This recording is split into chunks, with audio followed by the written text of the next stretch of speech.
بسم اللہ الرحمن الرحیم، السلام علیکم۔ حضرت بی بی فاطمہ کی وفات کا واقعہ۔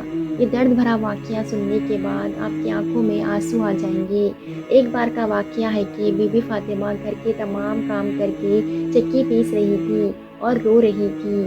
حضرت علی گھر میں تشریف لائے، دیکھتے ہیں کہ گھر کے سارے کام ہو چکے ہیں اور حضرت فاطمہ چکی پیس رہی ہیں اور ساتھ میں رو رہی ہیں۔ حضرت علی بی بی فاطمہ سے پوچھنے لگے، اے فاطمہ تم کیوں رو رہی ہو اور یہ پانی کس لیے گرم ہو رہا ہے اور اتنا سارا آٹا کس لیے پیس رہی ہو؟ بی بی فاطمہ رو کر فرمانے لگی، اے میرے پیارے شوہر، آج میں نے ایک خواب دیکھا ہے کہ میرے ابو جان کسی چیز کو تلاش کر رہے ہیں۔ میں نے ان سے پوچھا، اے ابا حضور کس کو تلاش کر رہے ہیں؟ تو میرے ابا جان سرکار دو عالم نے فرمایا، اے فاطمہ بیٹی میں تمہیں تلاش کر رہا ہوں۔ بی بی فاطمہ رو کر فرمانے لگی کہ آج کا دن میرے لیے اس دنیا میں آخری دن ہے، آج میں نے اللہ کو پیارے ہو جانا ہے۔ حضرت علی یہ بات سن کر بہت ہی زیادہ رونے لگے اور فرمانے لگے، اے فاطمہ ابھی تک تو پیارے نبی سرکار دو عالم کے بچھڑنے کا غم ہمارے سینے میں ہی ہے، تم پھر اپنے بچھڑنے کی بات کر رہی ہو، میں تیری جدائی کس طرح برداشت کروں گا؟ تو بی بی فاطمہ فرمانے لگی، جس طرح آپ نے میرے ابا حضور کی جدائی کا غم برداشت کیا ہے، اسی طرح سے میری جدائی کا بھی غم برداشت کر لیجئے۔ حضرت علی پوچھنے لگے، یہ پانی کس لیے گرم کر رہی ہو اور یہ اتنا آٹا پیس رہی ہو؟ آج کے دن بھی تم یہ کام کر رہی ہو، تم نے بہت کام کر لیا ہے۔ بی بی فاطمہ رو کر فرمانے لگی، اے میرے پیارے شوہر، آپ کے بھی تو حق ادا کرنے ہیں، اپنے بچوں کے بھی تو حق ادا کرنے ہیں۔ میں پانی اس لیے گرم کر رہی ہوں کیونکہ اپنے بچوں کو اپنے ہاتھوں سے نہلا سکوں، میں آٹا اس لیے پیس رہی ہوں تاکہ میرے بچے اور آپ اس آٹے کی روٹیاں بنا کر کھا سکیں، میں کپڑے دھو چکی ہوں آپ لوگوں کے تاکہ آپ لوگوں کے کپڑے دھلے ہوئے مل جائیں اور آپ پہن سکیں، میرے بعد میرے بچوں کو کون آٹا گوندھ کر پیس کر کھلائے گا؟ یہ کہہ کر بی بی فاطمہ بہت ہی زیادہ رونے لگی اور ساتھ میں حضرت علی بھی رونے لگے۔ حضرت علی بی بی فاطمہ کو سمجھا کر وہاں سے اٹھاتے ہیں اور کہتے ہیں، یہ کام مت کرو۔ تبھی بی بی فاطمہ کی طبیعت بہت خراب ہونے لگتی ہے، انہیں تیز بخار ہونا شروع ہو جاتا ہے۔ حضرت علی رو رہے ہیں، بی بی فاطمہ رو رہی ہیں، اتنے میں امام حسن اور امام حسین گھر میں تشریف لاتے ہیں۔ وہ دونوں اپنے ماں اور باپ کو روتے دیکھتے ہیں تو اپنے ماں کے سینے سے لگ جاتے ہیں۔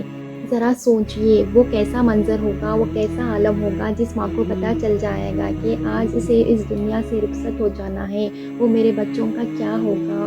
میرے بچوں کو کون کھانا کھلائے گا؟ میرے بچوں کو روز کون سلائے گا؟ اس ماں کے دل پہ کیا گزرتی ہوگی؟ حضرت علی بہت ہی زیادہ رونے لگے اور بی بی فاطمہ بھی بہت رونے لگی اور اپنے ماں اور باپ کو دیکھ کر امام حسن اور امام حسین بھی رونے لگے اور پوچھنے لگے، اے بابا جان آپ کیوں رو رہے ہیں؟ حضرت علی خاموش رہے، پھر بی بی فاطمہ سے پوچھنے لگے، اے امی حضور آپ کیوں رو رہی ہیں؟ بی بی فاطمہ نے فرمایا کہ تم دونوں اپنے نانا جان کی خبر پر چلے جاؤ۔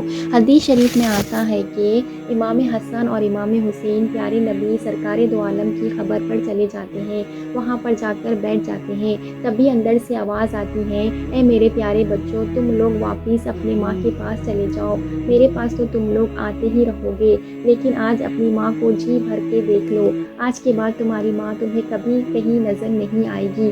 جب یہ بات امام حسن اور امام حسین کے کانوں میں پڑتی ہے تو وہ دوڑتے ہوئے گھر چلے جاتے ہیں اور اپنی ماں کے سینے کو لگ جاتے ہیں اور بہت روتے ہیں۔ حضرت علی بھی رو رہے ہیں، بی بی فاطمہ بھی رو رہی ہیں، امام حسن امام حسین بھی رو رہے ہیں، اتنے میں ہی بی بی فاطمہ کی طبیعت اور بھی زیادہ خراب ہونے لگتی ہے اور حضرت علی کو اپنے پاس بٹھا کر ان سے 3 باتیں کہتی ہے۔ پہلی بات تو یہ کہتی ہے کہ میں نے آپ کے ساتھ کوئی بھی کوتاہی کی ہو، آپ کی خدمت میں کوئی بھی کوتاہی کی ہو، آپ کی نافرمانی کی ہو، آپ کا حکم نہ مانا ہو تو مجھے معاف کر دیجئے گا۔ حضرت علی رو کر کہنے لگے، اے فاطمہ تم نبی کی بیٹی ہو، تم نے اپنا حق پوری طرح سے ادا کیا ہے، میں تم سے ہمیشہ خوش ہوں، مجھے تم سے کوئی گلہ نہیں ہے۔ بی بی فاطمہ دوسری بات کہتی ہے کہ اے میرے پیارے شوہر، جب میں اس دنیا سے وفات پا جاؤں، آپ کو دوسری شادی کرنا ہے تو کر لیجئے گا، میرے بعد میرے بچوں کو میرے جتنا پیار دیجئے گا، ان کو ماں کی کمی محسوس نہ ہونے دیجئے گا۔ اور بی بی فاطمہ کی تیسری بات آپ کو بھی حیران کر دے گی۔ بی بی فاطمہ فرماتی ہے، میں اس دنیا سے وفات پا جاؤں تو آپ میرے جنازے میں کسی کو بھی نہ بلائیے گا۔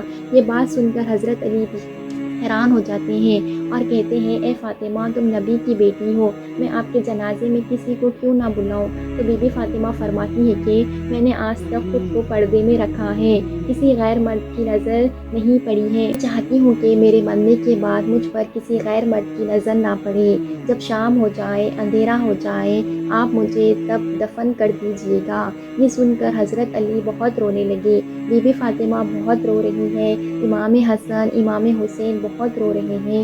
سوچیے ذرا وہ کیسا منظر ہوگا جب ماں رخصت ہو رہی ہے ہمیشہ کے لیے اس دنیا سے، اور اس کے بچے اس کے پاس بیٹھ کر رو رہے ہیں۔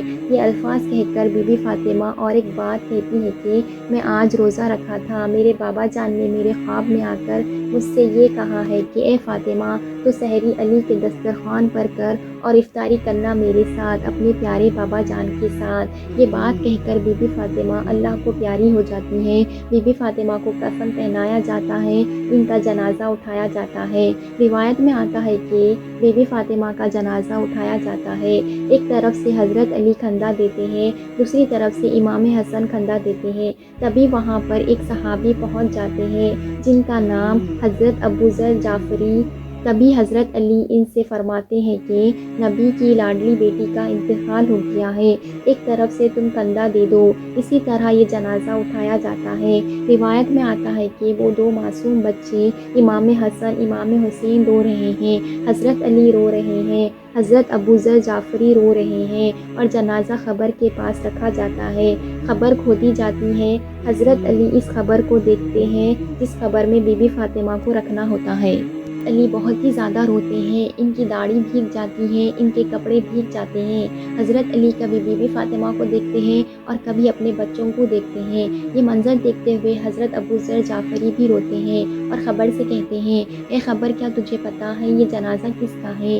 یہ محمد کی بیٹی کا جنازہ ہے، یہ علی کی بیوی کا جنازہ ہے، جس کو امام حسن امام حسین کہتے ہیں، ان کی ماں کا جنازہ ہے۔ تبھی خبر سے آواز آتی ہے کہ میں رشتہ دار نہیں دیکھتی، میں اعمال دیکھتی ہوں۔ یہ خبر کی آواز جو آئی تھی وہ بی بی فاطمہ کے لیے نہیں تھی، کیونکہ بی بی فاطمہ تو بخشش بخشائی ہوئی تھی اور وہ جنت کی عورتوں کی سردار تھی، بی بی فاطمہ تو ہر گناہ سے پاک تھی۔ یہ آواز تو ہم جیسے لوگوں کے لیے تھی جو گنہگار ہے۔ بی بی فاطمہ کو قبر میں دفنایا گیا اور حضرت علی اپنے بچوں کو سینے سے لگا کر قبر کے پاس ہی کافی دیر تک بیٹھ کے رونے لگتے ہیں۔ دونوں بچے بھی کافی دیر تک رونے لگتے ہیں اور اپنی ماں کو یاد کرتے ہیں۔